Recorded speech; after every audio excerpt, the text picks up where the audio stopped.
ശ്രീ രമേഷ് പിഷാരടി, പട്ടികജാതി പട്ടികവർഗ പിന്നോക്കക്ഷേമ വകുപ്പ് മന്ത്രി. സാർ, അടിയന്തര ചികിത്സ ആവശ്യമുള്ള ഒരു മെഡിക്കൽ കോളേജിനെ കുറിച്ചാണ് സാർ എൻ്റെ സബ്മിഷൻ.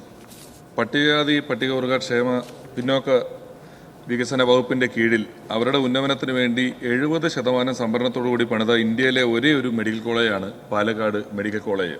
അതിൽ ഇന്ന് മെഡിക്കൽ കോളേജിൽ നിന്ന് ജില്ലാ ഹോസ്പിറ്റലിലോട്ട് ആളുകളെ റെഫർ ചെയ്യുന്ന ഒരേ ഒരു മെഡിക്കൽ കോളേജായി ആ മെഡിക്കൽ കോളേജ് മാറിയിരിക്കുകയാണ്. 2 മുഖ്യമന്ത്രിമാർ പാലക്കാട് ജില്ലയിൽ നിന്ന് പല കാലങ്ങളിൽ ഉണ്ടായിട്ടുണ്ടെങ്കിലും ഉമ്മൻചാണ്ടി സാറിൻ്റെയും AP അനിൽകുമാർ സാറിൻ്റെയും ഷാഫി പറമ്പിലിൻ്റെയും ഒക്കെ ശ്രമഫലമായി 2012 ഈ മെഡിക്കൽ കോളേജ് പ്രഖ്യാപിച്ചത്. ഇനി അതിൻ്റെ ഒരു വേഗതയെക്കുറിച്ച്, ആ കാലത്തെ വേഗതയെക്കുറിച്ച് പറഞ്ഞാൽ 12 ഇത് പ്രഖ്യാപിച്ച് വെറും 3 കൊല്ലം കൊണ്ട് സ്ഥലം ഏറ്റെടുക്കലും അക്കാദമിക് ബ്ലോക്കിൻ്റെ നിർമ്മാണവും ഇന്ത്യൻ മെഡിക്കൽ കൗൺസിലിൻ്റെ അനുമതിയോടുകൂടി 3-ാം കൊല്ലം 100 വിദ്യാർത്ഥികൾ അടങ്ങുന്ന ഫസ്റ്റ് ബാച്ചും അവിടെ വന്നു.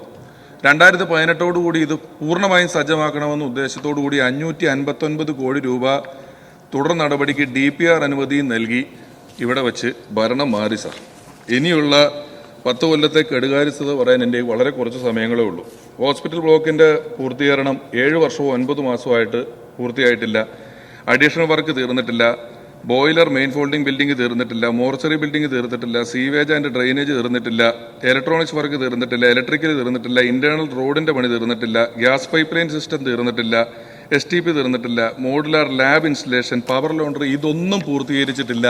ഹോസ്റ്റലിൻ്റെയും വിദ്യാർത്ഥികളുടെയും കാര്യം വലിയ പ്രശ്നമാണ്. കാഷ്വാലിറ്റി സൗകര്യങ്ങൾ വളരെ കുറവാണ്. അതുകൊണ്ട് തന്നെ അവിടെ പഠിക്കുന്ന വിദ്യാർത്ഥികൾക്ക് പ്രവൃത്തി പരിചയം ഉണ്ടാകുക എന്ന് പറയുന്നത് വലിയ പാടാണ്. ഇത്തരത്തിൽ പൂർണ്ണമായും അനാസ്ഥ കൊണ്ട് ഒരു മെഡിക്കൽ കോളേജ് വളരെ ദുരവസ്ഥയിൽ നിൽക്കുന്നതാണ് പാലക്കാട് എത്തുമ്പോൾ നമ്മൾ കാണുന്നത്. സാർ, ഇത് നമ്മുടെ ഈ ഒരു ഭരണകാലത്ത് ഈ മെഡിക്കൽ കോളേജിനെ നമ്മൾ എന്ത് ദീർഘവീക്ഷണത്തോടു കൂടിയാണോ ഇത് അവിടെ എത്തിച്ചത്, അതിൻ്റെ പൂർണ്ണമായി സജ്ജമായ രീതിയിൽ പൂർത്തീകരിച്ച് തരണം എന്നാവശ്യപ്പെടുന്നതിന് വേണ്ടിയിട്ടാണ് ഞാൻ ഇത്തരത്തിലൊരു സബ്മിഷൻ ഇവിടെ അവതരിപ്പിക്കുന്നത്.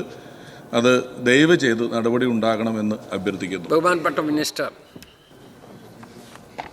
ബഹുമാനപ്പെട്ട അംഗം ശ്രീ രമേഷ് പിഷാരടി ഉന്നയിച്ച വിഷയം വളരെ ഗൗരവമുള്ളതും ഏറ്റവും അടിയന്തരമായിട്ട് പരിശോധിക്കപ്പെടേണ്ടതുമായിട്ടുള്ള വിഷയമാണ്. കേരളം കണ്ട ഏറ്റവും ജനകീയനായിട്ടുള്ള മുഖ്യമന്ത്രി ശ്രീ ഉമ്മൻചാണ്ടി സാറിൻ്റെ കാലയളവിലാണ് 26/5/2012 ഇറങ്ങിയ ഉത്തരവ് പ്രകാരം 1/9/2014 ഈ മെഡിക്കൽ കോളേജിൻ്റെ പ്രവർത്തനം ആരംഭിച്ചത്. 70% പട്ടികജാതി വിഭാഗങ്ങൾക്കും 2% പട്ടികവർഗം വിഭാഗങ്ങൾക്കും 13% പൊതു മെറിറ്റിലും 15% ഓൾ ഇന്ത്യ കോട്ടയിലുമാണ് ഇത് സംവരണം ചെയ്യപ്പെട്ടിട്ടുള്ളത്. അധ്യാപക അനധ്യാപക നിയമനത്തിലാണെങ്കിലും SC/ST വിഭാഗങ്ങൾക്ക് മുൻഗണന കൊടുക്കണം എന്നുള്ളതായിരുന്നു സർക്കാർ നിർദ്ദേശിച്ചത്. 2024-25 അധ്യയന വർഷത്തിൽ pharmacology, pathology, microbiology, community medicine എന്നീ വിഭാഗങ്ങളിൽ PG ക്ലാസുകളും ആരംഭിച്ചിട്ടുണ്ട്. 12 സീറ്റുകളിലും വിദ്യാർത്ഥികൾ നിലവിലുണ്ട്. പാലക്കാട് ജില്ല പട്ടികവർഗ ജനസംഖ്യയിൽ ഏറ്റവും മുന്നിലുള്ള ഒരു ജില്ലയാണ്. നിലവിൽ ഈ മെഡിക്കൽ കോളേജ് അവിടെ ഉണ്ടെങ്കിലും കൂടുതലും ഈ ജില്ലയിൽ നിന്നുള്ള രോഗികൾ ആശ്രയിക്കുന്നത് തൃശ്ശൂർ, കോഴിക്കോട്, കോയമ്പത്തൂർ പ്രദേശങ്ങളിലുള്ള ആശുപത്രികളെയാണ് ആശ്രയിക്കേണ്ട സാഹചര്യം വരുന്നത്. കാരണം OP ചികിത്സയ്ക്ക് നിരവധി രോഗികൾ എത്തുന്നുണ്ടെങ്കിലും സൂപ്പർ സ്പെഷ്യാലിറ്റി വിഭാഗം പ്രവർത്തിക്കുന്നില്ല എന്നുള്ളത് കൊണ്ട് തന്നെ വളരെയധികം രോഗികൾക്ക് തീർച്ചയായിട്ടും ബുദ്ധിമുട്ട് അനുഭവപ്പെടുന്നുണ്ട്. അക്കാദമിക് ബ്ലോക്കിൻ്റെയും ഹോസ്റ്റലുകളുടെയും മെയിൻ ബ്ലോക്കിൻ്റെയും പണി പൂർത്തീകരിച്ചിട്ടുണ്ട്. 2024 വലിയ പ്രഖ്യാപനം നടത്തി കിടത്തി ചികിത്സ ആരംഭിച്ചതായി പ്രഖ്യാപിച്ചെങ്കിലും 2018 പൂർണ്ണ സജ്ജമാകേണ്ടിയിരുന്ന മെഡിക്കൽ കോളേജ് ഇപ്പോഴും വലിയ തോതിൽ അതിൻ്റെ പല പ്രവൃത്തികൾക്കും അനുമതി നൽകുന്നതുമായിട്ട് കാലതാമസം മുൻ സർക്കാരിൻ്റെ ഭാഗത്തുനിന്ന് ഉണ്ടായതുകൊണ്ട് വലിയ പ്രശ്നം നേരിടുകയാണ്. ഈ സർക്കാർ അധികാരത്തിൽ വന്നതിന് ശേഷം മന്ത്രിയുടെയും ഡയറക്ടറുടെയും ഒക്കെ സാന്നിധ്യത്തിൽ അവിടെ വളരെ വിശദമായിട്ടുള്ള ഒരു അവലോകന യോഗം കൂടുകയും അതിൽ നമ്മൾ കണ്ടെത്തിയിട്ടുള്ള പ്രധാനപ്പെട്ട കാര്യങ്ങൾ അടിസ്ഥാന പ്രവൃത്തികളുടെ കാര്യക്ഷമമായിട്ടുള്ള നിർവഹണമില്ലായ്മയും അതുപോലെ തന്നെ ഫാക്കൽറ്റികളുടെ കുറവും പാരാമെഡിക്കൽ സ്റ്റാഫിൻ്റെ കുറവും അതുപോലെ തന്നെ അധ്യാപകരുടെ ശമ്പള പരിഷ്കരണവുമായിട്ട് ബന്ധപ്പെട്ട വിഷയങ്ങളും ഒക്കെ അവിടെ നിലവിലുണ്ട്. മാത്രമല്ല NMCയുടെ അംഗീകാരം ലഭിക്കണമെങ്കിൽ 200 ഫാക്കൽറ്റി തസ്തിക ഉറപ്പുവരുത്തേണ്ടതുണ്ട്. നാഷണൽ ഹൈവേയുടെ തൊട്ടടുത്ത് കിടക്കുന്ന ഒരു മെഡിക്കൽ കോളേജ് ആയിട്ടുകൂടി 24 മണിക്കൂറും പ്രവർത്തിക്കുന്ന ഒരു ട്രോമ കെയർ യൂണിറ്റ് അവിടെ ഇല്ലാത്തതിൻ്റെ പ്രശ്നങ്ങളും ഇപ്പോൾ മെഡിക്കൽ കോളേജ് നേരിടുകയാണ്. അടിയന്തര പ്രവൃത്തികൾക്കായി മെഡിക്കൽ കോളേജിന് ഏകദേശം 97.39 കോടി രൂപ അത്യാവശ്യമായി വന്നിരിക്കുന്നു. അതുപോലെ തന്നെ സ്റ്റാഫിൻ്റെ വേതനത്തിനും ആവശ്യമായിട്ടുള്ള പുതിയ തസ്തിക സൃഷ്ടിക്കുന്നതിനും വേണ്ടി 38 കോടി രൂപയും ആവശ്യമാണ്. ഈ ബഡ്ജറ്റിൽ 20 കോടി രൂപ വകയിരുത്തിയിട്ടുണ്ട്. ധനകാര്യ വകുപ്പ് കൈകാര്യം ചെയ്യുന്ന ബഹുമാന്യനായിട്ടുള്ള മുഖ്യമന്ത്രി മെഡിക്കൽ കോളേജിന് ഒരു പണത്തിൻ്റെ കുറവ് കൊണ്ട് അതിലൊരു പ്രശ്നവും വരില്ല എന്നുള്ളത് ഉറപ്പ് തന്നിട്ടുണ്ട്. അതുകൊണ്ട് ഞങ്ങളവിടെ ചെന്ന സമയത്ത് നാഥനില്ല കളരി പോലെ കിടക്കുന്ന ഒരു മെഡിക്കൽ കോളേജിനെയാണ് കാണാനായിട്ട് സാധിച്ചത്.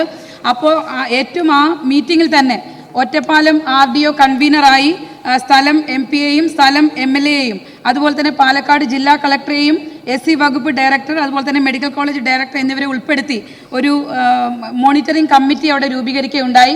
കഴിഞ്ഞ 9 വർഷക്കാലമായി കഴിഞ്ഞ 2 ടേമുകളായിട്ട് ഇരുന്ന LDF സർക്കാർ ആ മെഡിക്കൽ കോളേജിൻ്റെ ഒരു പ്രവർത്തനത്തിലും ഒരു മീറ്റിങ്ങിന് പോലും സ്ഥലം MP-യെയോ MLA-യെയോ വിളിച്ചിരുന്നില്ല എന്നുള്ള യാഥാർത്ഥ്യം നമ്മൾ തിരിച്ചറിഞ്ഞു. അത് കടുത്ത അനീതിയാണ്.